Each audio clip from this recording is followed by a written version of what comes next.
Hey, this is Adam Green, creator of the Hatchet franchise and Holliston, and you are listening to Necronomicast. Happy Halloween.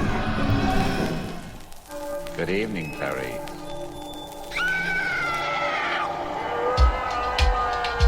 I own a motel not too far from here, and you'd be welcome to spend the night in one of the empty rooms if you'd like. It burns! Oh, it burns! And I'm the devil. Hello, everybody. This is Brian. Thanks for tuning in to the Necronomicast for this special episode where we have a little chat, a discussion with filmmaker Adam Green. I had the opportunity to meet Adam as part of his Dismember America tour 2017 when he was taking his new film Victor Crowley to cinemas across the United States for special showings and question and answer periods afterwards. It was a ton of fun at the Omaha Alamo Drafthouse. He went all over the country, different places, so he was able to stop in Omaha and show the film Victor Crowley, which is actually Hatchet number 4 in his series, that he filmed in secret and unleashed on an unsuspecting audience as part of the 10th anniversary of the original Hatchet. So with this interview with Adam, it was hard to pin him down because he doesn't do a lot of podcasts other than his own.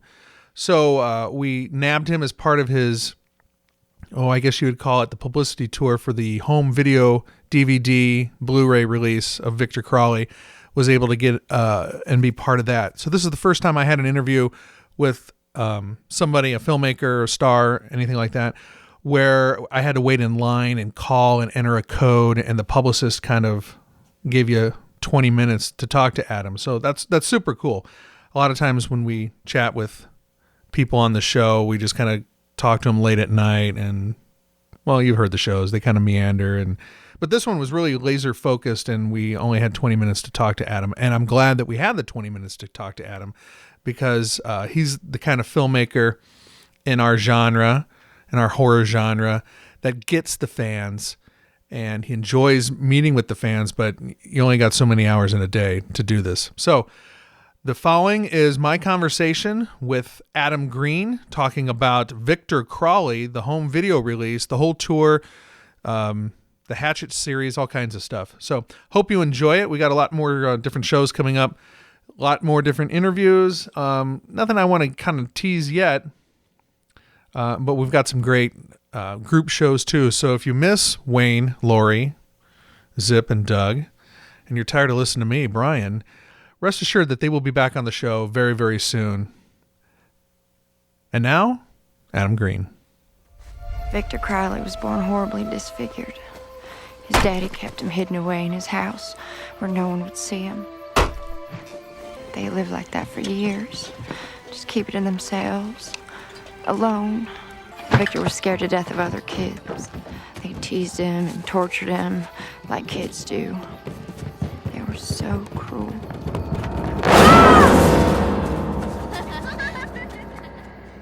And now, on our Newsmaker hotline, calling in from the murky, dreary, dismal Honey Island swamp where Victor Crowley is known to haunt and prey upon his victims, filmmaker extraordinaire on the Necronomicast, Adam Green. Adam, how the hell are you?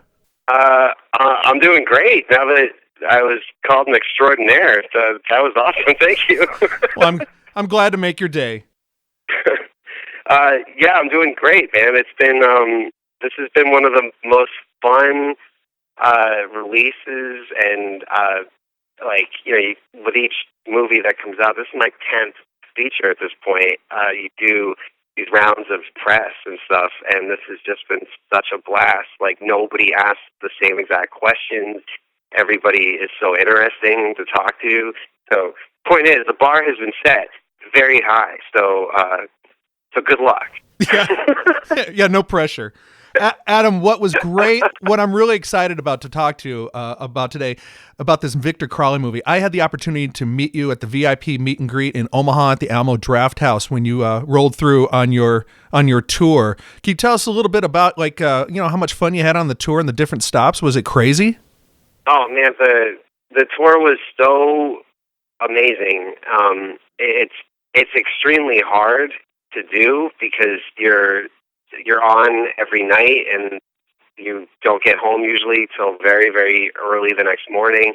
You have a couple hours if you're lucky, and then you're on to the next city.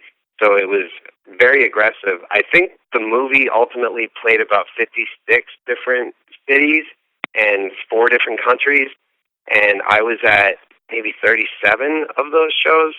So it was hard, but it was man, to get to show the movie to the exact people that you made it for, and know that they're seeing it first, and that they know nothing about it because nobody was leaking shit online or saying anything. The way that the fans honored each other was, I mean, I've never, ever seen anything like it. Because as much as I'm sure I did it at the Omaha stop, which the Omaha, incidentally, was only one of 2 nights of the tour where there wasn't a standing ovation. Only the back half of the audience stood up in Omaha, so I don't count that. It's got to be every single person, otherwise it doesn't count. But the the fact that nobody spoiled anything, because I would always say, like, go ahead and tell people whatever you thought about it.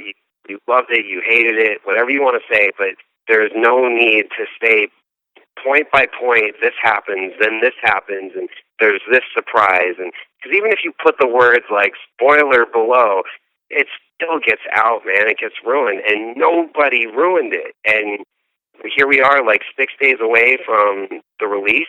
That's the time we're having this conversation, and it's like a lot of very big moments in this movie have still not been spoiled. So that part is incredible. But I just got like meeting everybody face to face, shaking everybody's hands, getting to look people in the eyes and thank them for being there and for supporting all the things I've done. I only wish every artist could get that chance, because it's a great way to want to keep going for at least a few more years before you give up. You know, what I really appreciate about it, and I wasn't just stretching my legs; I was standing up, clapping at the end of the movie. What I liked and what I appreciated about it, you know, it's like meeting the fans. It means a lot to us because we don't ever get to meet the filmmaker, and you're there in the audience watching the film with us. And I could tell that you're passionate, not just about making the film, but also about like horror fandom.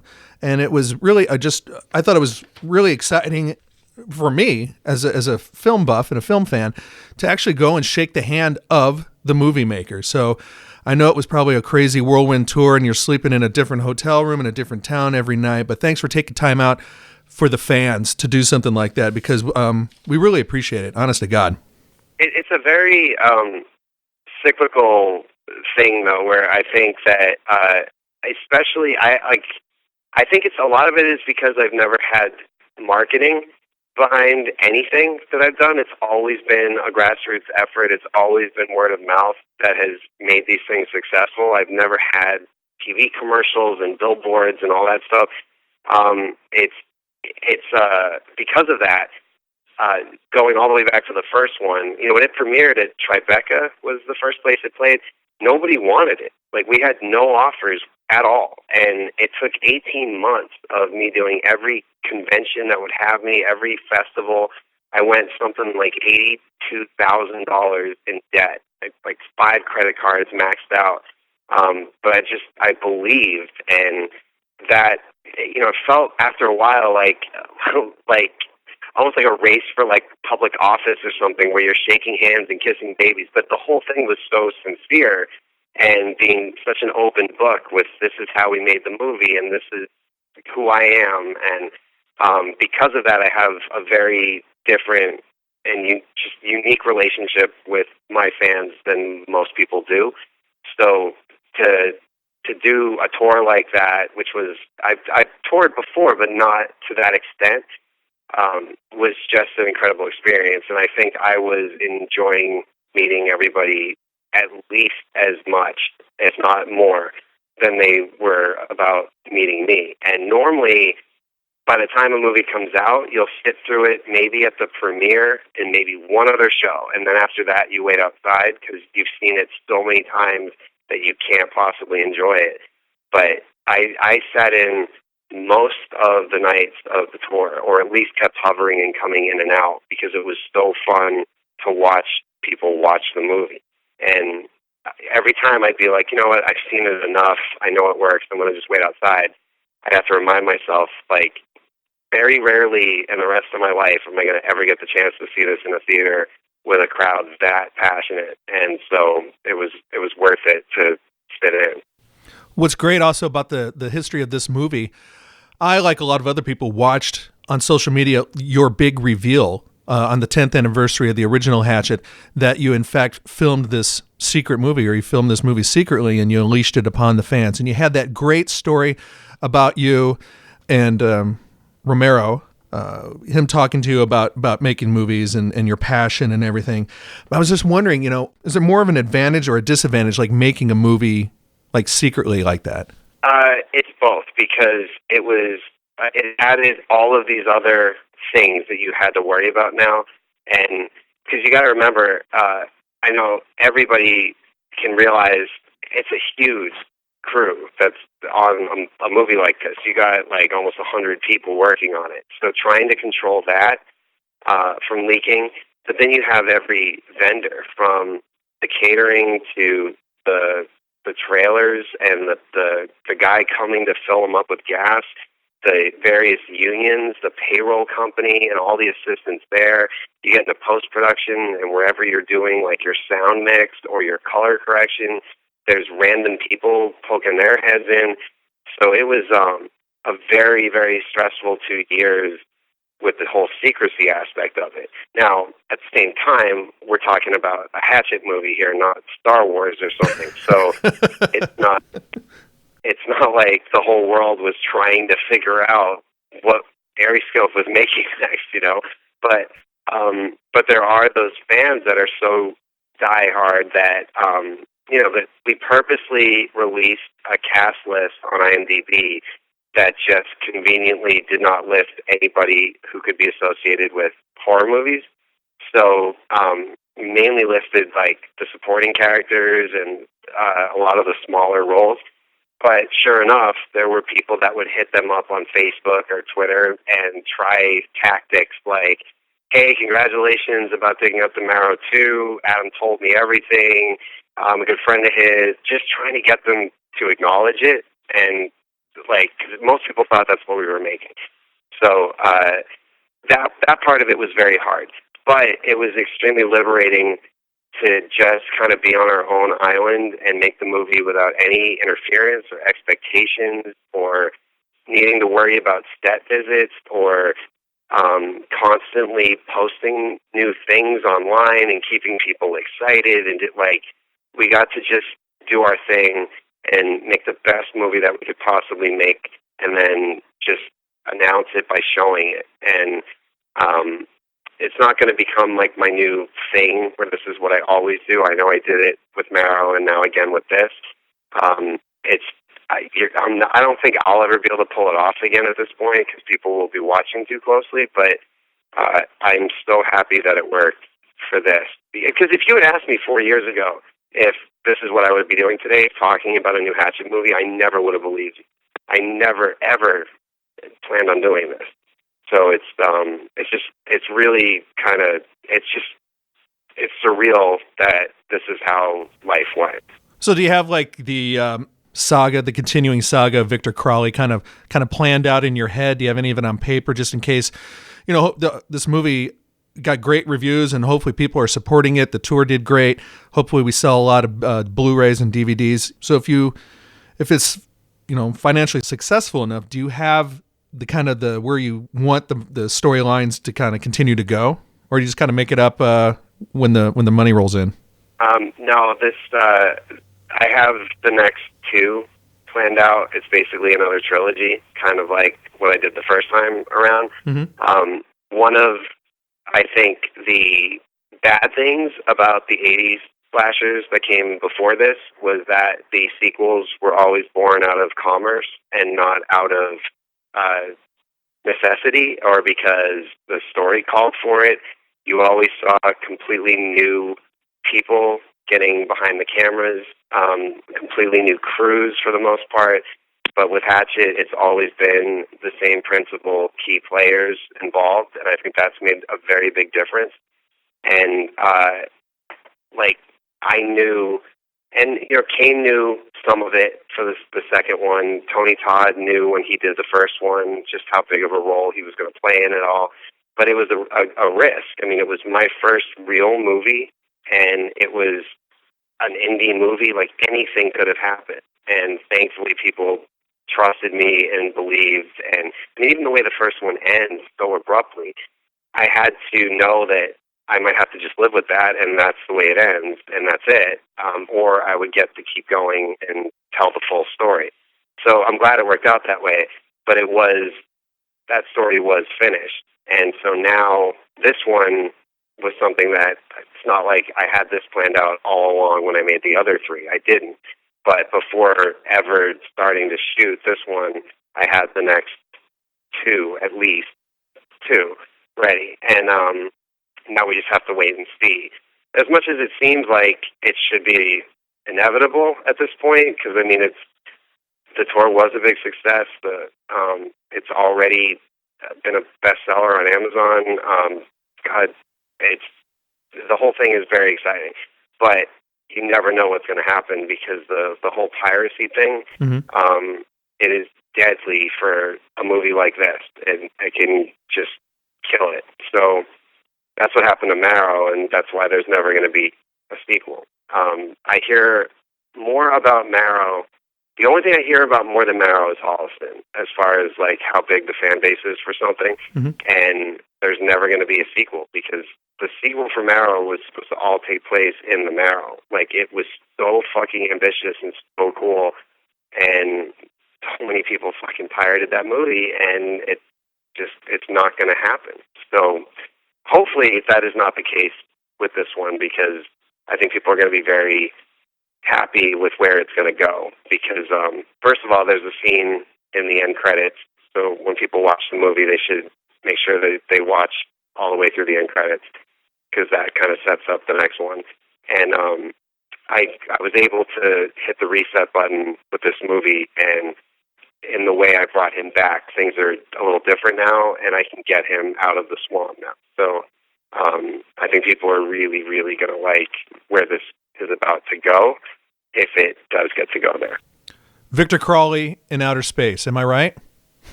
Close. Yeah, close, right. I'm just kidding around. He goes to the hood, but... yeah, I forgot. The hood. That's awesome. I think one of the things we have going for it, though, is, like, I always take a few years in between to go do all my various other things. So no one's in any rush to go back to this right away. It's going to be a bit that people are going to need to wait. But hopefully within that time, again, it doesn't just get completely raped and just stolen to shit, like what happened with Marrow. Sure. That's also one of the benefits of touring, was when you're the only person with a copy of your movie, and that's the only way to see it, that definitely helps. But once you start sending it to festivals all over the place and press screeners and all, like, it's gone. So you got to be really careful these days. Well, I appreciate your passion with that. And, I had a great conversation with Don Mancini, and we even talked about how he was kind of the caretaker of the Chucky franchise, and how, he's intimately involved not only with the writing, but the directing now of all the sequels. So I really respect that part of your work. And how good was Cult of Chucky? It was so fucking fun. Oh, yeah. Yeah. And it was such a departure from like the last couple ones. Like, he just kind of reinvented it, and that's what I really appreciate about you and this, the Hatchet and everything you do, man. That you just got your passion toward it, and you do it the way you want to do it, and you do it for the fans, and we all appreciate it. And I have to also, I'm the big Friday the 13th nerd on the show, and kind of I'm known around the Midwest. I really enjoyed you and Joe Lynch doing the final chapter fan commentary. I thought that was a hoot. Yeah, I still can't believe that happened. The fact that Paramount asked us to do that, especially back then. Like, now, maybe it would make a little more sense, but we were still so new on the scene back then, and so that was such a joy to get to do. And now we've done commentaries for 2, 3, and 7 on through the Movie Clip podcast. But then this year I got to write the Jarvis tapes for the video game, which was super fun as well. So I'm really lucky that I've been able to remain a fan, even though I'm on the other side for my career. So when moments like that happen, where you get to be a fan, it's just incredible. Well, we're a big fan of yours on the show, and I want to thank you for taking the time out today. I know you're a busy guy. You've got interviews lined up all day. I want to take the time to thank you, thank your publicist, your helper there, also for the clear communication and getting this all set up. Everybody, I've had the pleasure to talk to the great Adam Green. His new movie, Victor Crowley, making its way to your home on VHS, what the hell, DVD, Blu-ray, however you like to watch the movie. Adam... I'm not supposed to say anything yet, but there might be a VHS coming of this in just a short while. But I didn't say that because it's not supposed to be announced yet. So forget that I said that. Okay, we'll try and cut that out because we're recording this on magnetic. We're recording this on magnetic tape. So. Yes, exactly. Anyway, Adam, thanks so much, man. And our best to you from the show, to you guys down there. My best to your little dog that you have. Arwen, is that his name? Arwen, yes, thank you. It's a cute dog, man. Hey, listen, take care of yourself. Thanks for being on the show. And hopefully we see you back here in Omaha sometime with another tour. Awesome. I hope to be back there as soon as possible. All right, my man. Take care of yourself. All right, bye. Bye. You've been listening to the Necronomicast, a podcast hosted by a bunch of blood bags and produced by Brian Corey and Wayne Brecky. For show notes and other interesting information, go to the show page at Necronomicast.com. And until next time, find something better to do with your time.